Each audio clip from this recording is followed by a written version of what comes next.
Ancient people were a lot smarter than we give them credit for. They've constructed massive pyramids, beautiful stone monoliths, and highly advanced megastructures, rivaling even today's engineering prowess. These are some of the most fascinating structures built thousands of years ago. 10. The Stone Spheres of Costa Rica. While there are many incredible rocks out there, few are quite as fascinating as the Stone Spheres of Costa Rica. That's because these spectacular stones, which are known locally as Las Bolas, date back to 600 AD and were made by the indigenous Diqui people. Now, admittedly, very little is known about them today, as the Diqui were wiped out when the Spanish colonized the area a few hundred years ago. However, it appears that the spheres themselves were made by hammering basalt, limestone, and sandstone together and sanding the conglomeration out into the shape of a sphere, with their size ranging from just a few centimeters long to as much as 2 meters in diameter and 15 tons in mass. However, historians really aren't sure as to what the stones were used for, with most hypothesizing that they were either used as landscape decorations on the property of a chieftain's house, markers to point the way to significant places, or tools to help them with the study of astronomy. Regardless, their true use will likely remain a mystery for years to come. Number 9. The Nazca Lines. While there are many ancient carvings out there, few are quite as extensive as the Nazca Lines. That's because these designs, which are located on the Peruvian coastal plain about 400 kilometers south of Lima, Peru, span an incredible length of over 1,300 kilometers and an area of about 50 square kilometers. Made about 2,000 years ago, they are large, elaborate etchings of zoomorphic designs such as birds, fish, lizards, dogs, trees, flowers, and humans, with the majority being etched into the rock at a depth of between 10 to 15 centimeters. Now, what is perhaps most fascinating about them is that they can only be fully seen by air, which is odd considering that the indigenous people who crafted these images would have had no means of being able to fly over the images in order to see them. Regardless, despite there being wild speculation as to what their purpose was, it appears that they most likely had some sort of astronomical or religious significance, with the idea being that they were made so they could be seen by deities located in the sky. Regardless, despite all of the hypotheses out there, no one is 100% sure as to what they were really used for. The Great Wall of China. While there are many ancient walls that have been built throughout history, few are as recognizable as the Great Wall of China. That's because this structure, which stretches for a total of about 21,100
in the Roman world and the barbarian tribes of England's hinterlands.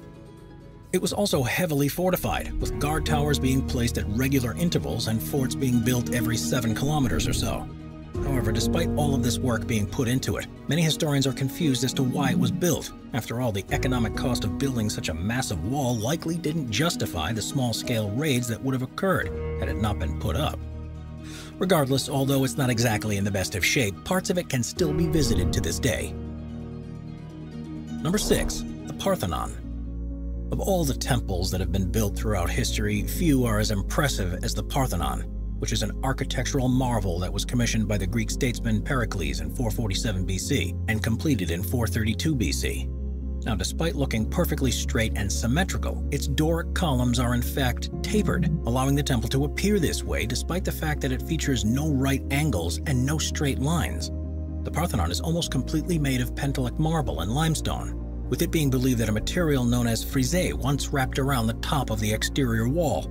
Yet beyond the architecture, it was said that the building itself was a source of controversy at the time, as rather than use funds to raise what would be the equivalent of an entire army to defend against the Persians, those funds were used to build this beautiful temple that was dedicated to the goddess Athena. And while different empires have now come and gone, the Parthenon remains as one of the most popular tourist attractions in the entire world. Number 5. Stonehenge. Of all the ancient sites on this list, few are as shrouded in as much mystery as Stonehenge. That's because this ring of standing rocks, which is located in the Salisbury Plain in southern England, is very poorly understood by historians and archaeologists. Now, what we do know is that the construction of Stonehenge was likely done in stages over thousands of years, with the first phase being the digging of a large circular pit at least 5,000 years ago. From there, additions were made over time, with the site's trademark stones being placed, with about 80 blue stones being placed a few hundred years later, and at least 50 sarsen stones being placed around the year 2000 BC. Now, the interesting thing about these stones is that rather than be sourced locally, they came from distant locales. For example, sar stones, which at their largest weigh more than 40 tons and rise to a height of 7 meters, were likely sourced from quarries 40 kilometers north of Salisbury Plain and transported with the help of sledges and ropes, which would have made bringing them to the site an incredibly difficult task. However, this pales in comparison to the hardships surrounding the transport of the 4-ton bluestones, which have been sourced to the Preseli Hills in Wales and are about 320 kilometers away from Stonehenge, leading many historians to believe that they must have been transported by raft from the Welsh coast and up the Avon River in order to reach the Salisbury Plain. Regardless, it goes without saying that such a transport operation would have been an incredible feat considering the technology available at the time. Number 4. The Colosseum. As far as ancient buildings go, few are quite as iconic or revered as the Colosseum. Built between the years of 70 and 80 AD by the Roman Emperor Vespasian, it was meant to be a gift to the Roman people so they could watch gladiator fights and other entertainment. Now, the area was chosen due to its central location, which placed it both symbolically and precisely at the heart of Rome. Constructed using materials such as wood, limestone, tuff, tiles, cement, and mortar, it was largely financed by the spoils taken from the Jewish temple after the First Jewish-Roman War of 70 AD. And once completed, it could reportedly seat between 50 to 80,000 spectators. Now, it must be kept in mind that the entertainment was a lot more gory in those days, and as such, the events that took place at the Colosseum, while rather gross in the eyes of the majority of people today, were considered prime entertainment in Roman times. That's because oftentimes fights would not just occur between gladiators, but between both them and exotic animals, such as rhinoceros, crocodiles, bears, bulls, and elephants. These gladiators were like the sports stars of the ancient world, with some amassing massive fortunes that rival even some of today's greatest athletes. Yet beyond gladiator fights, the Colosseum would often host a number of other events. For example, the Colosseum had the potential to be flooded so that naval battles could be recreated, as it is believed that it used to have a wide floodable channel down its central axis in order to make this possible. It was also often used for non-combative purposes such as theater, as the fact that the Colosseum is an amphitheater makes it the perfect shape for such a performance. However, most interestingly of all, at times even natural scenes were recreated within it, as forests filled with animals would sometimes be made so that audience could catch a glimpse of what terrains across the empire looked like. Regardless, it goes without saying that the Colosseum really was the place to be in the ancient world. Number 3. The Egyptian Pyramids. Out of all the entries on this list, few are quite as famous as the Egyptian pyramids. That's because these pyramids, which were built between 2630 BC and about 650 BC, were the burial grounds of the country's pharaohs and consorts, and are nothing if not impressive. Not only did they tower to heights of almost 150 meters, but they also had a number of uses that went beyond being a simple tombstone. That's because Egyptian mythology deemed there to be a close connection between both astronomy and the dead, and as such, the pyramids were made so they would align perfectly with the Big Dipper and Little Dipper in a north-south direction. with this feature being so accurate that it was never off by more than 0.05 degrees. However, of all the pyramids out there, none are quite as impressive as the Great Pyramid of Giza. After all, this pyramid holds the distinction of being both the only surviving wonder of the ancient world and for being the world's tallest building for more than 3,800 years. And as such, it took a lot of effort to create. In fact, estimates state that it took a workforce of between 20 to 100,000 laborers about 15 years to construct, due to the fact that they had to move about 2 million 2.5-ton limestone bricks across the desert so they could be used at the location of the tomb. And while this is already impressive in and of itself, this pyramid further stands apart to it having the distinction of having been used as a sundial and modified astrolabe, as the point of its tip could reflect the sun in such a way that it could both tell the time and signal solstices and equinoxes. As a result, the Great Pyramid of Giza truly is one of the most incredible structures ever built. Number 2. The Moai of Easter Island. As far as mega projects go, few are as remote as the one that took place on Easter Island. That's because the Chilean region of Easter Island is located quite literally in the middle of nowhere, and is about 3,500 kilometers away from the South American continent and about 2,000 kilometers away from the nearest inhabited island. Yet despite this, Rapa Nui people have lived on the island for centuries, and throughout this time they've constructed almost 1,000 massive Moai statues, with the majority believed to have been created between the years 1250 and 1500. And while this may not make them ancient, the sheer effort that must have been made to construct them still gives them a spot on this list. You see, the process of making a moai started by picking out a large stone to be used, the average stone being about 20 tons, and the height of said stone often being upwards of 6 meters. These stones would then be transported to the area which they were to be buried via a system of boards and ropes, with this labor being so intense and tedious that it took ropes that were about 200 meters long just to get the task done. However, once in the correct spot, the moai would then be carved to be in the likeness of a human, and then lowered into the ground so that the majority of the stone was submerged, while only the head would be above the surface. Then, once this was complete, the moai would have colored stones placed into its eyes in order to activate its supposed powers.